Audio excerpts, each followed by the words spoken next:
The past few monthly events in Red Dead Online have given us amazing opportunities to grind money, like the times that Trader had double money sales in 2 separate months since we started these monthly events. Moonshiner sales were also paying out double before too, and for the entirety of the month of March, the Bounty Hunter role was paying out triple for legendary and infamous bounties. The monthly event bonuses for April, however, are seen as the weakest by many so far, and there's a few reasons why that is an accurate statement.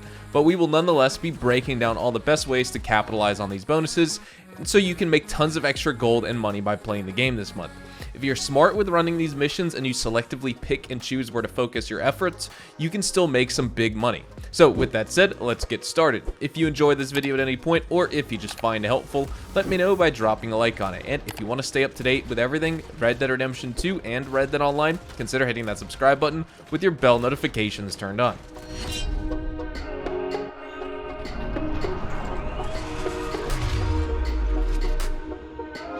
The bonuses for the month of April consist of double gold, money, and XP on all Call to Arms missions, triple money and XP on the Tough Business Hardcore Telegram missions, double money and XP on all Blood Money opportunities, and finally triple money and XP on Featured Series, the Showdown mode, all month long. Now to start any of this content, you can just open up your satchel, go to your Documents section, and that's where you can play the Tough Business Telegrams or start your Call to Arms missions. For the opportunity missions, just make sure you speak to any of the stranger mission givers that support blood money, crimes, contracts, and the opportunities, and make sure you have enough capital to start them. Now let's start with the most lucrative money bonus that will allow players to earn 2 gold bars, $600, and over 4,000 XP in around 45 minutes to an hour and 15 minutes, and that's Call to Arms. Base payout for Call to Arms is 1 gold bar, around $300, and 2,000 XP for completing all 10 waves, not counting any of the XP earned from kills, free aim, challenges completed, etc.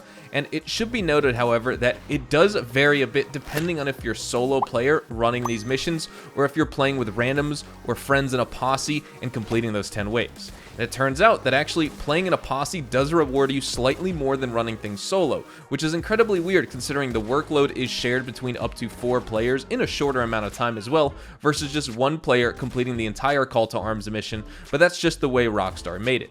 Now if you have friends to play with, it is advised that you play together, but if you don't or you just prefer running solo like me, that's totally fine.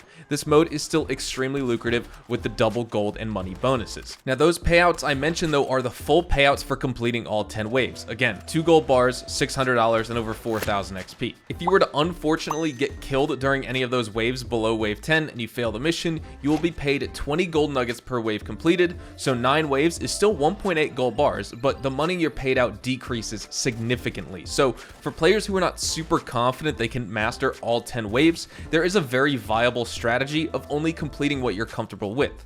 I recommend blowing yourself up on wave 7 or so the entire Call to Arms mission ends, and instead of just abandoning it, you can simply replay it. The game doesn't alert you about this specifically, but if you were to fail on wave 7, for example, you would receive the full payout for the actual 6 waves that you completed. You get your gold, money, and XP, and then you could simply just play again by replaying the mission. The reason I say wave 7 is because that's when the waves really ramp up in difficulty. Those war wagons start spawning, enemies with machetes spawn, and if you aren't careful, they can't sneak up on you and melee execute you. They have the overpowered snipers, the bullet sponge bucket head enemies. On Fort Mercer, you literally have a cannon shooting at you. It's just a bunch of enemy spawns that you've previously seen from challenging legendary bounties put into one mode. So wave 7 is a good spot to end and replay. Now remember, don't abandon the mission, otherwise you have to wait that 48-minute cooldown timer. So only abandon when you know you're no longer interested in playing or you just want to take a break, because you can come back later. Wave 5 or 6 or so also works too if you like that a little bit more, and that's a little bit more friendly to newer players, but it could still be challenging. Completing all 10 waves without a really good ability card loadout, powerful weapons, and tonics can serve as a big hill to climb over, but I have full confidence that if you take it slow, you're gonna succeed.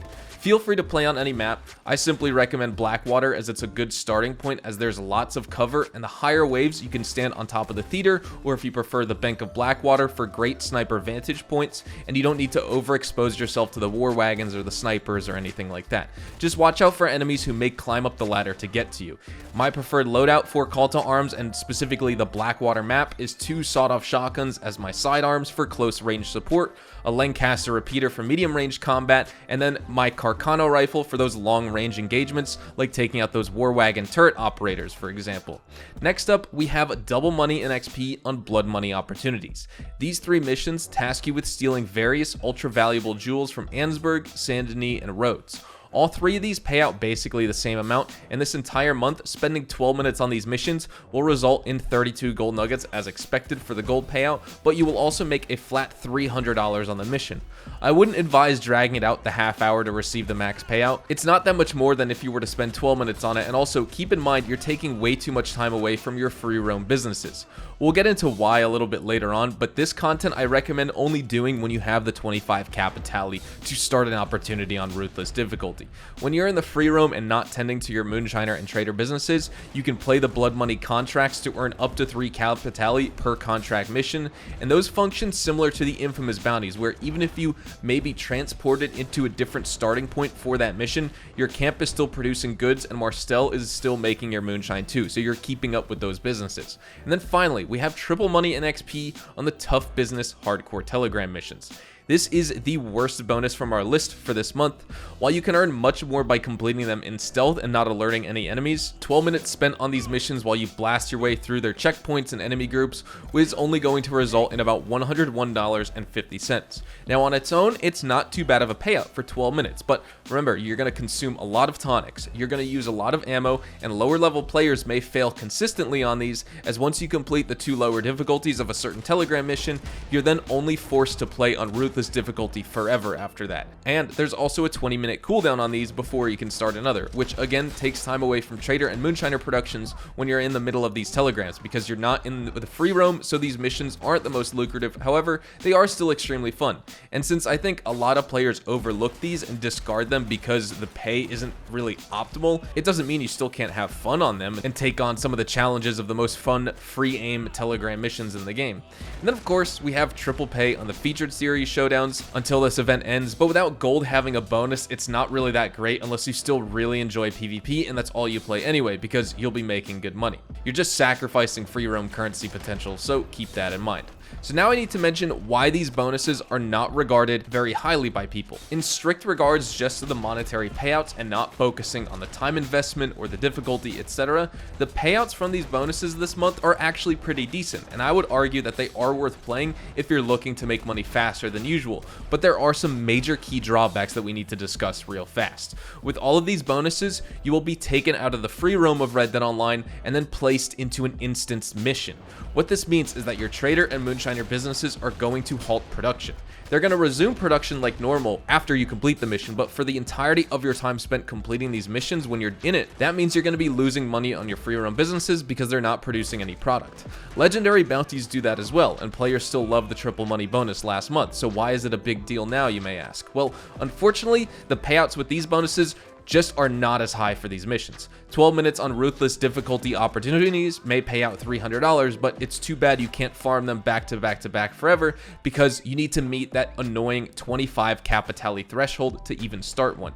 While you can consistently earn up to 3 capitale per blood money contract like we talked about earlier, it also would be nice to see triple payouts on those missions because that could be more reminiscent of the infamous bounties, like we had triple payouts on those last month, and that would make the interim grind more lucrative for players this month. The inability to farm these missions repeatedly, combined with the fact that all the content that has bonuses for the April event takes away from those Moonshiner and Trader productions, this basically just makes April the least beginner-friendly set of bonuses that we've seen in a while. New players can take part in all this content without needing to spend any gold as overhead on rolls, for example, and they could just start these things when they start the game if they so choose, but they're going to get wrecked on Ruthless difficulty hardcore telegrams and opportunities, and also higher waves of call to arms.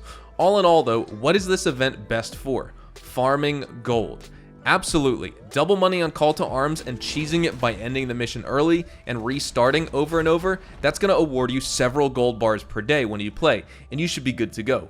With all that said though, we've finally covered everything. This was definitely a longer video here, but I do hope you all got as much value out of it as possible. We're going to wrap things up right here. Hopefully you all enjoyed the video today, and if you did, hopefully I earned your like on it. And of course, if you are new to my channel and you want to stay up to date with all the best Red Dead Online and Rockstar Games content, consider hitting that subscribe button so you don't miss out on a single thing we post here on the channel. We consistently talk about updates, news, information, tips, tricks, and even leaks, and we'll keep you guys updated here on the channel daily. So make sure you hit that subscribe button. If you want to follow me over on Twitch, Twitter, and Instagram, those are the best places to get connected with me outside of YouTube, and you're more than welcome to ask me questions on those platforms. You can follow me at HazardousHDTV, and all of my social media links can be found in the description down below. With that being said, thank you all so much for watching. Hope you all have a fantastic day, and I will see you guys in the next Red Dead Online video.